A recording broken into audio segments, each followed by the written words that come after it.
Some of the mega-theological questions we ask are connected to our beliefs in the omni-characteristics of God. We just saw this in our last session as we wondered if we can truly have free will if God has omniscience. In this session, we're going to ask a different question. If God is omnipotent, that is, he has all the power, then why do bad things happen? This question gets rephrased in all different kinds of ways. Why do bad people get their way? Why do bad things happen to good people? Why do good things happen to bad people? Can God prevent bad things from happening, or does he want bad things to happen and so he lets them happen? And if he doesn't want bad things to happen, then why doesn't he stop bad things from happening? Is something preventing him from stopping bad things? Is he really omnipotent? These questions seem like a lot to handle, especially when tough times are upon us. It's one thing to address these questions from afar, but it's another to deal with them in the midst of struggle. But the answer to this question is nowhere near as complicated as we might think. In fact, the two components we need to answer it directly are found in our last two sessions. So, component number one. Humans are made in God's image and are therefore entrusted with power and authority to rule over the earth. Component number two. Humans have been granted free will to use the power and authority God has given them in whatever way they choose. All right, now combine these two components together and you get the answer as to why bad things happen. God grants all human beings power and authority and does not set restrictions on how we use it. We can exert our rule over creation in good ways by tending the ground, by designing beautiful gardens, by taking care of the animals and creating renewable energies and resources. All of this is within our God-given power entrusted to us, but we can also do the opposite. We can use this same power to burn down rainforests, to rip apart habitats, to treat animals as nothing more than food, to drive species into extinction and suck the earth dry of its elements. We are powerful beings. We have a choice as to if we'll use the power God has entrusted to us for good or for bad. We can abuse the earth with our power, and we can abuse other humans with our power. Furthermore, God anoints certain humans with greater authority, like some of the kings and leaders in the Bible, and we can only hope that they'll use their greater power for good. Though, the Bible shows us time and time again that that's just not the case. Humanity is a race entrusted with power, and we are given the free will to abuse that power if we choose. And when we do, bad things happen.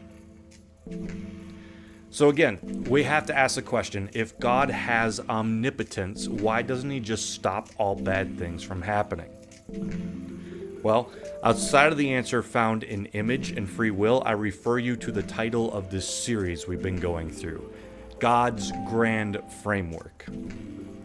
In answering the major questions of our faith, we are trying to establish God's framework for how existence works. And as we look at Scripture, reason, and experience, it becomes clear that God's framework is to grant power and not necessarily take it away simply because it's used incorrectly. After all, the only human with zero power and authority is a dead one, since all humans have some power just by being a human and being in God's image. And it's clear that God doesn't just kill people off for doing bad things. Our loving God is gracious enough to wait for even the worst of the worst to be redeemed and use their power for good. Could he take their life to stop them? Yes, and the scriptures actually show that he has done that before. But our experience shows us that this is typically not the way in which he works. Rather, he usually entrusts us with power and then lets us in our free will decide how we will use it. We don't necessarily need to know why this is, but we do have to understand that this is his general framework. When we grasp this, the question of why do bad things happen ends up not reflecting on God, but on humanity. And it doesn't just reflect solely on humanity, not just on human imagers, but on heavenly imagers as well.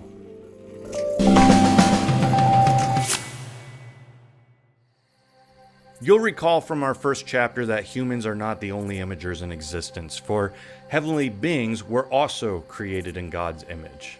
This means that they too have been granted their own kind of power and authority and given their own free will as to how to use it. While we typically think of heavenly beings as being obedient servants of God, that's just not the picture the Bible paints. The book of Job tells us that even in his servants he puts no trust, and his angels he charges with error. It's Job 4:18. This book also says that God puts no trust in his holy ones, and the heavens are not pure in his sight. It's Job 15:15. Revelation even tells us that a third of the angels turned against God. And who knows if more had turned against him before that moment in Revelation, or if any have turned against him since the book of Revelation was written. And it's not just mere angels, these messenger beings, that have turned against God, but other spiritual beings higher up the ladder of authority have turned against God as well. For just as God has granted human princes and principalities greater authority, so he has granted spiritual princes and principalities greater authority. Bible writers knew these upper-level spiritual beings by all different kinds of titles. Princes, principalities and powers, the divine council, cosmic powers, demons, sons of God, and yes, even the term gods.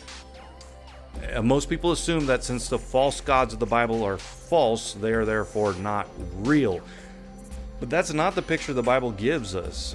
While there is only one true God of gods and Lord of lords who created all things, Deuteronomy 32:8 actually tells us that God empowered some of the spiritual beings he created to rule over different nations.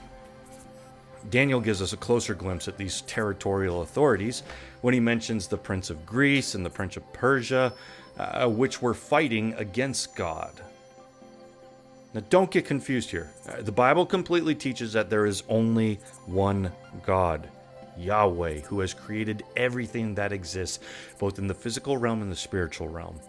He created human beings and spiritual beings and everything else. Nothing can exist without him.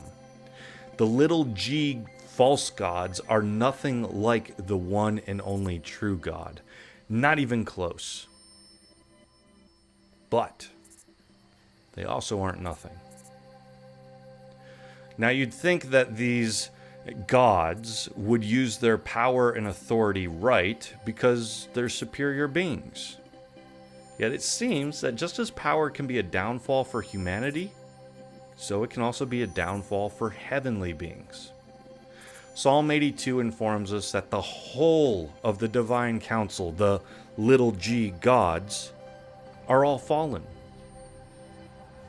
It says, God has taken his place in the divine council. In the midst of the gods, he holds judgment. How long will you judge unjustly and show partiality to the wicked? Give justice to the weak and the fatherless. Maintain the right of the afflicted and the destitute. Rescue the weak and the needy. Deliver them from the hand of the wicked.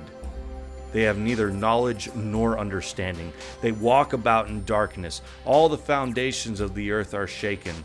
I said, you are gods, sons of the Most High, all of you. Nevertheless, like men you shall die, and fall like any prince. Arise, O God, judge the earth, for you shall inherit all the nations. We could further elaborate the fallenness of spiritual beings by looking into Satan's story. The Bible informs us that he used to be a perfect and beautiful cherubim, that is, a spiritual guardian of sorts that protected God's sacred space. For an example of this role, think of the cherubim with the flaming sword that prevents Adam and Eve from getting back into the sacred space of Eden after they eat from the tree of knowledge of good and evil. While such guardians were commonly depicted with the body of a lion, the wings of a bird, and the face of a human, the Bible also talks about serpentine spiritual creatures known as seraphim. When we blend all of these elements together, we catch a possible glimpse of what's going on in the story of the Garden of Eden. Satan was no common snake, but a spiritual being in a known serpentine form that had perhaps been appointed to protect the sacred grounds where the tree of knowledge of good and evil was. But what is the cherubim doing? Clearly not his job. If he were, he'd be trying to convince Adam and Eve to run far away from the tree. Instead, in his own rebellion, he attempts to lead humanity into rebellion as well. He tries to get humanity to achieve wisdom his way instead of God's way. And when he is successful in doing so, the whole world is thrown into utter chaos. Humanity chooses to exalt the corrupt serpentine cherubim, and in doing so, the original framework of an earth where good things happen is morphed into a framework where bad things happen. As punishment for trying to usurp God and his reign over the divine council, the cherubim that used to live in the heavens is sentenced to the earth, where he is now, as Paul will call him, the God of this world. He is exalted on the earth, but de-exalted from the heavens. In fact, he's so de-exalted from the heavens that he's sentenced to Sheol, the spiritual underworld beneath the earth, where all the dead in the Bible go. He's kicked out of the highest place to the lowest place. But despite his great fall, he is not de-empowered along the way. In fact, our sin seems to have empowered him to hold the power of death. That is, until Jesus took the power of death from him. With all of this in mind, we come to realize that God didn't make Satan so he could have some kind of powerful cosmic enemy to fight against, or so humanity would have the option to follow someone other than God if they wanted. No. Satan, the gods, the angels, and all the spiritual beings were not designed to be corrupt, but became corrupt. They too are imagers with power, and they too have the free will to exert their power sinfully. The punishments for their sin vary. Some spiritual beings have been locked up in chains. Some of them have been kicked out of heaven. But because spiritual beings are by nature immortal beings, their power and authority cannot be discontinued by death like humans. Or can it? Before we dive deeper into that question, let's first address an additional rebellion in the Bible that is both human and heavenly, and is another part of the reason that bad things happen.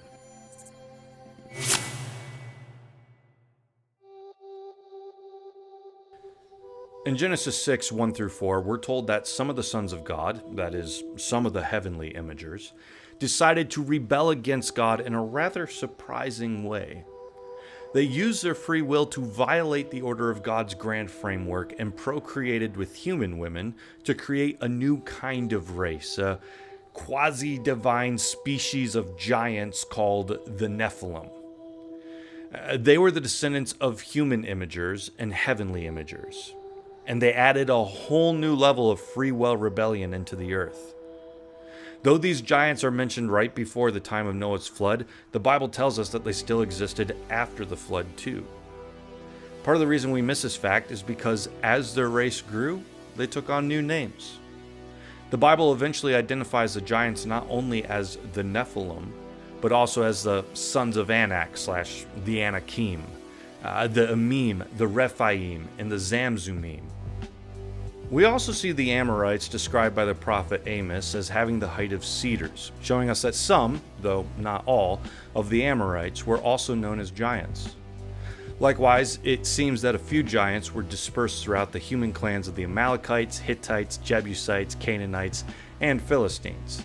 And in the time of the Old Testament, you just get this feeling that the giants are everywhere.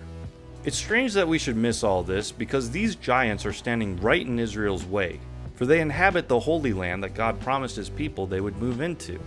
And perhaps with this in mind, we might speculate that God specifically sent Israel to this land so that they would finish the job of what the flood was partially meant to do: get rid of the giants. In fact, a very close reading of the Bible seems to relay that if there were no giants in specific parts of the Promised Land, then the inhabitants could be simply driven out and not necessarily killed in war. Yes, believe it or not, it seems possible that the holy wars of the Old Testament were set in place to eradicate the rebellious giants. Now, there are a few giants mentioned by name throughout the Bible, including Arba, Sheshai, Ahiman, and Talmai, King Og, Ishbi-Benob, Saph/Sippai, Lami, and the most well-known of giants, Goliath. For many, Goliath is an odd story about an unusually tall man who came out of nowhere, but the Bible has been setting us up to see him in the light of the Nephilim. He is a descendant of the bloodline of angels and humans, present on the earth well after the flood. As evidenced by these stories, it should become clear to us that the giants had a very wide impact on our world. Despite the brief explanation of the Nephilim's creation in Genesis 6, they did not end up being a short blip on the timeline. They lived well past Genesis 6 and rebelled against God and his people from their birth until they were eradicated. But as it ends up, their eradication was not the end of their oppression. For the Rephaim of the Bible are referred to not only as giants, as we just saw, but also as the shades that live in Sheol. The Jewish literature written closer to Jesus' time had a pretty focused understanding of what this meant. Some of the demons in existence are the disembodied souls of the giants. The shades of the Rephaim still torment us today. From this perspective, the rebellion of the giants is not a thing of the past. The rebellion is still found when they fight against us in demonic form, just as they fought against Jesus in his time.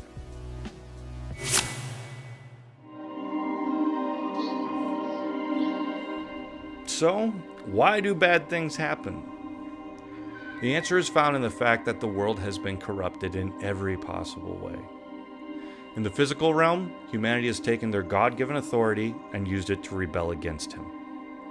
In the spiritual realm, heavenly beings have taken their God-given authority and used it to rebel against him. And then between all of that, both humanity and heavenly beings have partnered together to create new levels of rebellion that should have never existed in the framework God expected his imagers to follow. The world is corrupt to the point that even nature itself isn't right. Everything is broken. And with all of this in mind, perhaps a more appropriate question people should ask is, why do good things happen? And of course, the answer to that is that sometimes the imagers of God get it right instead of wrong. Sometimes we choose to follow Jesus, the one true image of God, and prophetically remind the world of what it would actually be like if God had his way. Yes, even in the midst of all this brokenness and corruption, we can show the world that rebellion and bad things are not the end-all of existence. For God is still in charge and will ultimately have his way. For while God has chosen not to use his omnipotence every time a bad thing happens in these days, the day is coming where God has decided he will exercise his omnipotence in full force.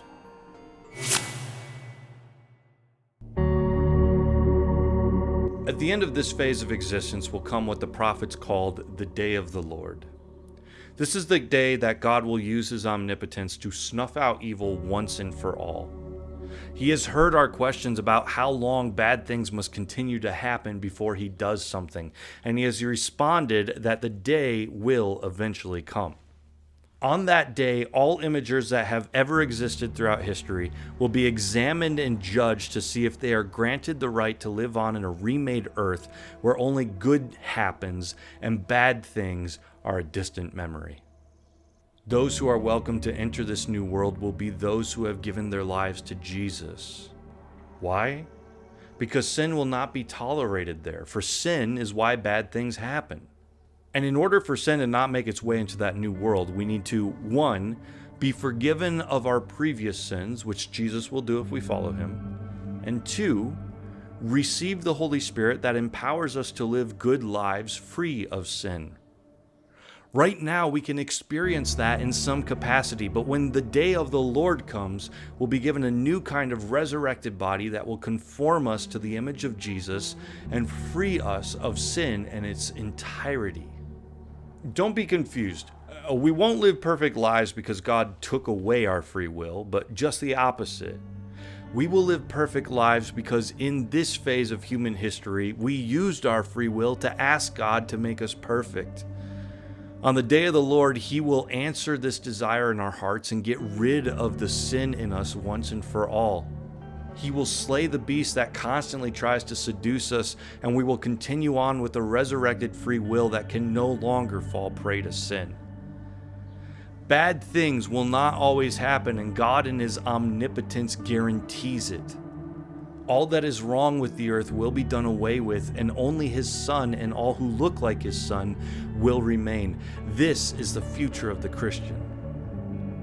This, of course, leaves us asking other questions, like, what about people who have never heard the gospel? What happens to them on the day of the Lord? Well, we could answer this question and many others like it with pages worth of retorts, passages, and more questions.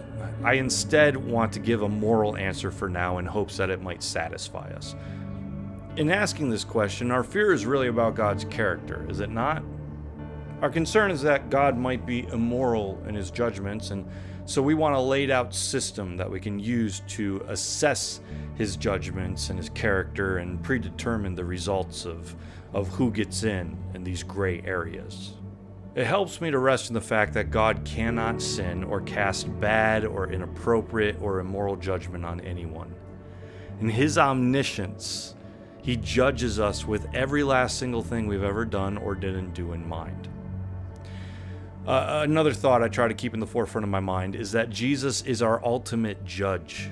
We so often like to express our faith with phrases that keep us in control, like, I chose Jesus, and so he'll let me into heaven. But in reality, it's backwards. It's more like Jesus chose me and has deemed me worthy to enter heaven. That being said, only God gets to decide who gets in and who doesn't, and his character is not flawed. So if he were ever to deem someone worthy to get in because they were in a strange situation of never having heard the gospel before or something else like that, then that would match the paradigm of Jesus using his perfect judgment to accept them into his kingdom if they're willing to give their lives to him. He will always be the answer and the perfect moral and righteous judge, so we can trust him to handle the gray areas correctly. While these answers may not quench our desire for the specifics, I hope they're good enough to at least give us some peace on who gets in and who doesn't when gray areas come up. We must trust in our loving and gracious judge to exert his omniscience and omnipotence in the proper way. And in this phase of human existence, we must continue on mission with the truth. Jesus is the only way to get into heaven, and so we must invite the world to follow him as he draws them to him. The day will come where fallen spiritual beings will no longer stay immortal but die like men, and be thrown into a fire prepared for Satan and his angels. The day will come where all of the afterlife will be emptied out before God's throne, and each person that has ever lived will be judged by Jesus, some going on to eternal life, and some meeting the finality of eternal death. The day will come where all that is bad will be done away with, and from that point on, we will never ask again, why do bad things happen? For one day, the world will be set right, and the community that will continue on into that world will be set right as well. And that will be a glorious day.